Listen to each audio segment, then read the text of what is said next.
big joy.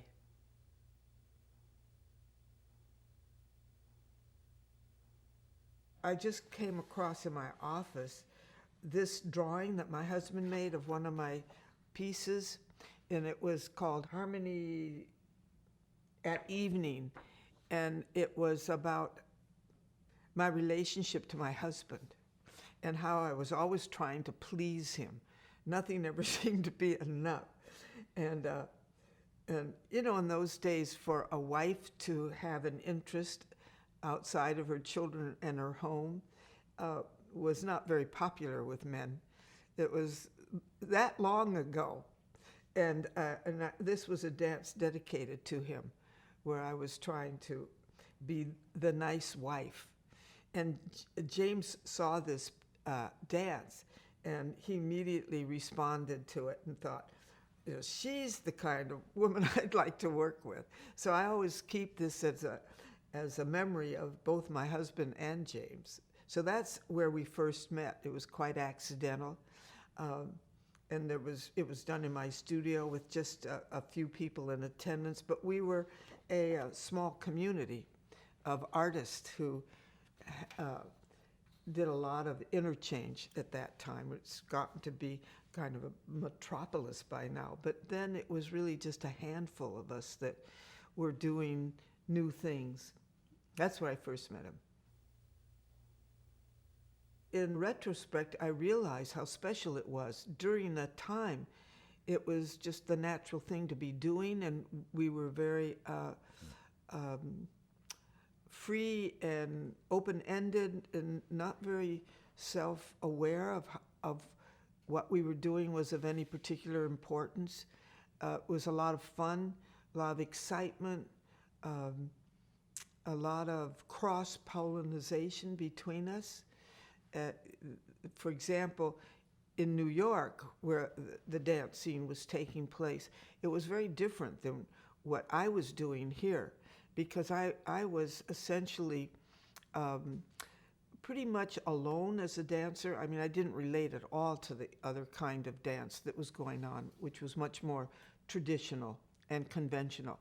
So my connection with the painters, Ferenghetti, and all the poets and the actors workshop, and Herb Blau, and all these wonderful people and painters, was just a natural looking for confirmation of what we were doing, and stimulation, and cross-fertilization, and the whole word multidisciplinary came up at that time in my field. Anyway, I don't know if that was a word that was used outside of the performance field, but the word multidisciplinary became up as a description of the work we were doing, and it came out of that mix of various forms of art, also including architecture. That was very important. My husband being one of the foremost architects and landscape architects that was opening up new ideas about what architecture could be and should be and was becoming. This house itself is an example of the Bay Area architecture. But in my workshops, I worked with architects and painters and poets and actors, and it was a very, very rich, exciting period. It was exciting. It was very exciting. It's always exciting when you're breaking ground and you're feeling that this is something new and it's fresh and it's invigorating, and weren't much thinking about whether it was acceptable or not. We just did it because that's what we wanted to do. But because we were so separate from the East Coast, where the arts were more commercialized, I certainly did. I don't think James did have that kind of drive in relationship to our work. We did it because it was what we were doing at that time, because that's where we were, because that's what we liked. And everybody else was exploring and experimenting and trying out new ideas. So we were just part of that movement.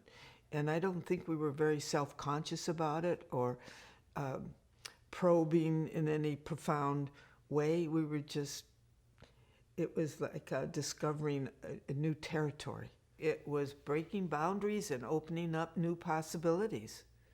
It certainly was for me. And once the boundaries, the conventional boundaries, were broken through, then all the new possibilities began to emerge. For example, in my field, you don't have to dance in a stage. Everything is a stage. You can break the boundaries of the proscenium arch. You can use the whole theater, or you can go on the streets or on the beaches or in the woods. There is no given space that art must take place. Break the boundaries of the roles of men and women. We broke the boundaries of, in my field, of being able to incorporate the very big importance of somebody like Fritz Perls, the idea of the connection between life and art, between the reality of your life and your art. Well, I just saw a recent show of Paul Klee, and I was amazed at how his work kept changing as his life kept changing. That when he had a son, he started making beautiful puppets. And the whole idea that you can connect your life with your art became a reality, which before then, art was very conceptual. And the fact that we here in San Francisco were not bound by the intellectual, conceptual aspect of art. It was much freer, much more sensorial, much more open-ended, much more connected to real-life issues in a very sensorial way. I think it was the flowering of art that began to manifest itself for even through today. For me personally, James and I had a very special relationship because we both enjoyed wit. And I never could take anything too seriously without feeling self-conscious. And so I had a special connection with him because of that mutual enjoyment of dealing with serious subjects in a witty way.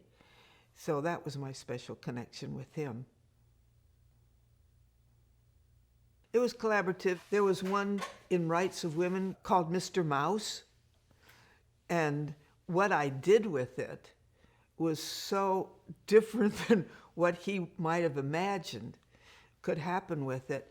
So I think it was truly collaborative in that he gave me permission to do whatever and always seemed to enjoy it. And I would take his poems and just respond in a very improvisational way. So it was very collaborative.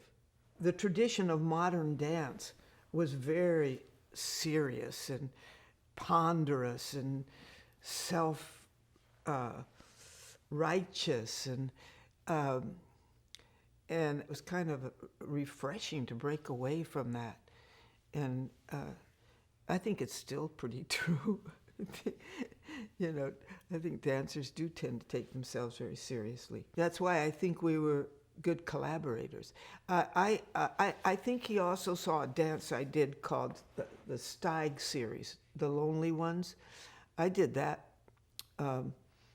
when I was still at the university. I did that when I was about 20 years old. It was called The Lonely Ones, based on the Slade cartoons. So I had already started that. Yeah, he put the poetry to it after I did it. But I had read the poem, so I had that in mind. But he was there just filming, and then afterwards he put the poem to it. Kermit was really the force behind the San Francisco Playhouse. And he had a very necessary role, but it was not very glamorous. In this, I remember Kermit as the person who allowed all these things to happen and to be produced. And in it, he took that role, even though I know he was essentially an actor. But he took the role of being a producer. And without him, I don't think any of this work would have been seen. None of my work would have been seen. The costume came first. James wanted me to do something with him. And both of us were associated with a young group called the Playhouse, the San Francisco Playhouse. And they were an acting group. But I worked a lot with them, and so did James. And so I didn't know what to do, so I went into their costume room. And I found this costume, and it fit me. And then after I found the costume, I wanted to figure out where I would do the dance. And then I thought the costume seemed to go with that environment. That's a Palace of Fine Arts, and so I decided I'd do it in that environment. And then I thought it would be more fun to do it with my friend John Graham, who's very, very funny. And so we improvised to his poem. As he read his poem, we kind of improvised this little thing. And I think it's very much James Broughton. You know, it's quirky, funny, original, sweet. It's very funny. It's not funny in a broad sense.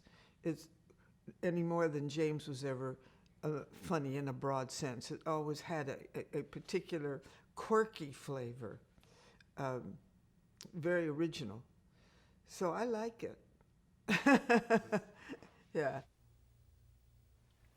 The golden positions? Well, I thought that was a cute idea, that, the golden positions is you're either lying down, sitting up, standing up, are the golden positions.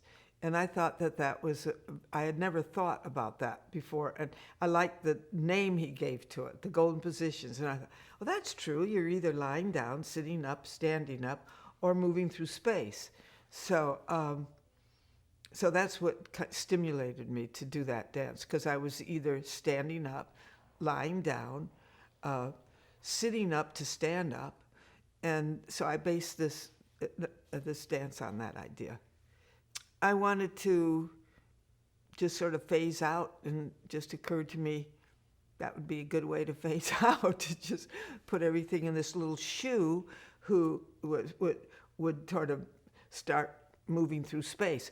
But I couldn't move through space because of the way he had set up, the way it was being recorded. It wasn't interesting to suddenly start walking through space. So I thought, well, the shoes kind of are symbolic of walking, so I'll just put myself in the shoes and let your imagination take off that the shoes are going to go somewhere. So that's how that evolved. It was just a way to, it just gave me a motivation to go down, because the golden positions were, lying down, sitting up, standing up. So I would sit up to stand up, but once I got up, I had to get down. So that was just a fun way to get down. And then the shoes were just symbolic of walking through space. And so I just put myself in the shoes and had that was going on in my mind. Not very accepting, but I was pretty discreet about it. So it didn't get to be full-fledged until I did Parades and Changes. And then, when I went to New York, I was arrested. So it was not acceptable. Yeah. Yeah, I was. I did do something. I don't remember whether it was ever included or not. I don't have a very good memory of that. But I remember being on the set. He had a bed set up in kind of a meadow.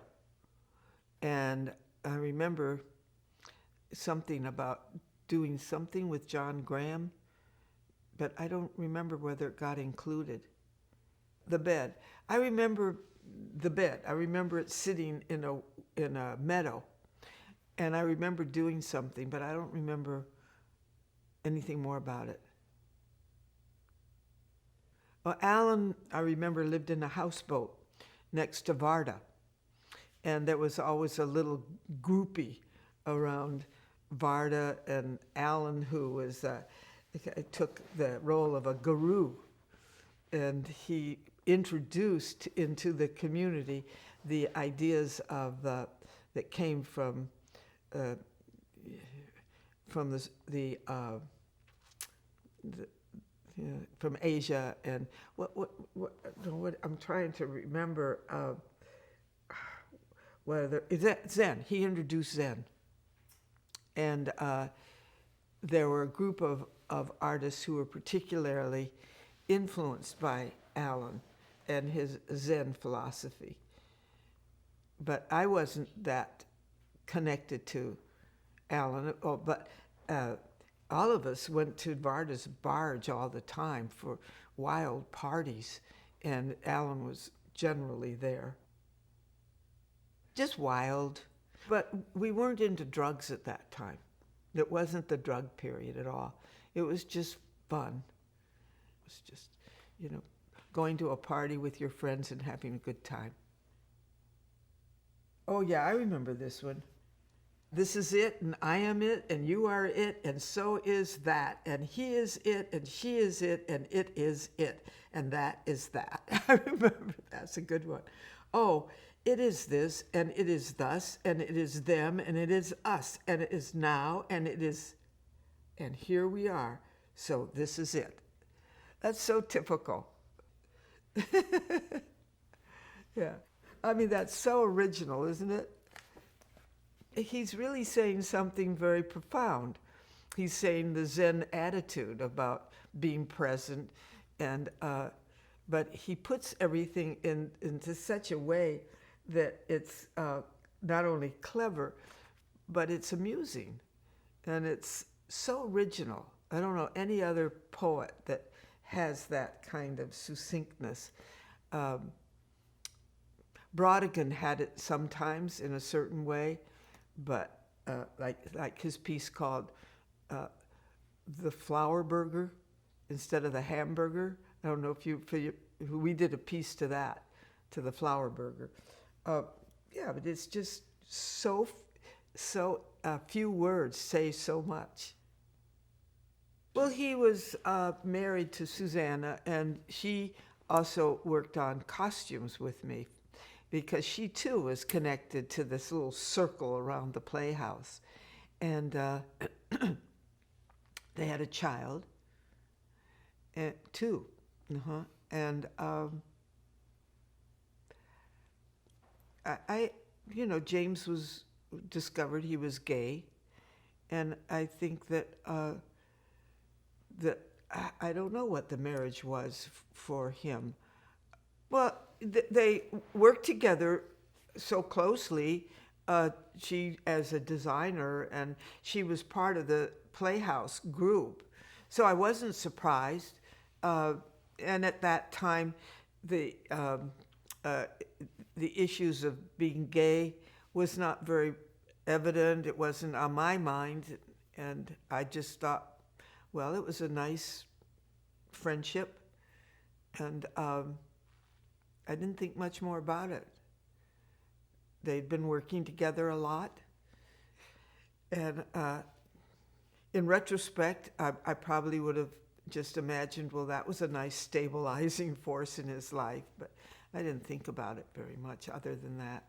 And then, later on when he met Joel, I realized that, this was really the soulmate that he needed. Being a father wasn't exactly his. I didn't see him in that role as a father. That he had I didn't see him having the kind of stability and parenting didn't seem to be part of his nature.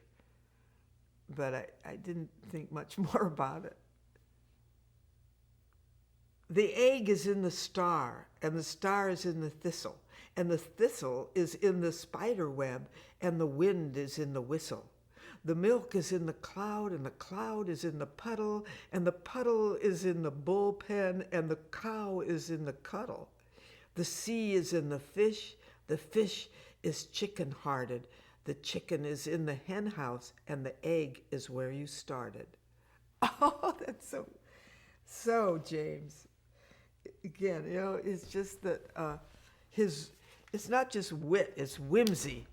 It's just so delightful. And it just fits Imogen perfectly. He just seems to get the essence of a person, like the one he did about me, always running. And like right now, always running. I got to run to the doctors. I got to run to do this. I got to do that. And he seems to just get some kind of essential nature and then put it in this sweet, loving context that was so full of whimsy. She was a worker. She just never stopped. She always had a project. And I think one of the lovely photos that she did was one where she was standing next to a tree, and there was this little lovely young lady that was coming out from the tree. And it was funny. It was, she was naked, and so there was something very mysterious about this naked, beautiful, blonde, long-haired blonde woman coming out of the tree. And then Imogen taking a picture of her was like a weazened old lady. And the contrast between these two women and the idiocy of this woman coming out from behind a tree and Imogen being there taking the photograph was just absolutely a caricature of Imogen. He was very loving. He was very loving, very warm, and very loving, and gentle, very gentle. I never saw him angry. I never saw him lose his temper. I never saw him get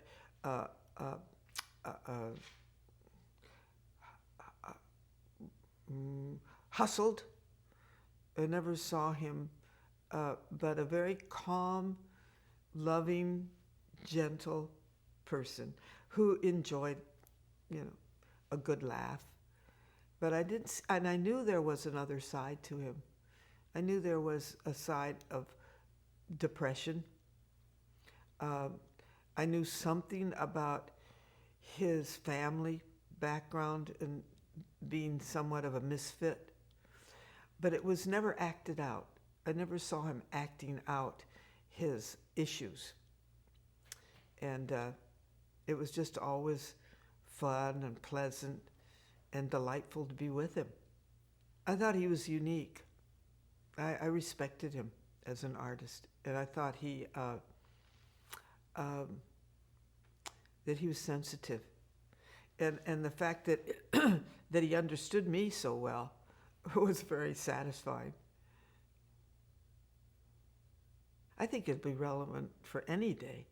I think it's as relevant as Zen is relevant no matter what period you're in. I think it's going to always be relevant.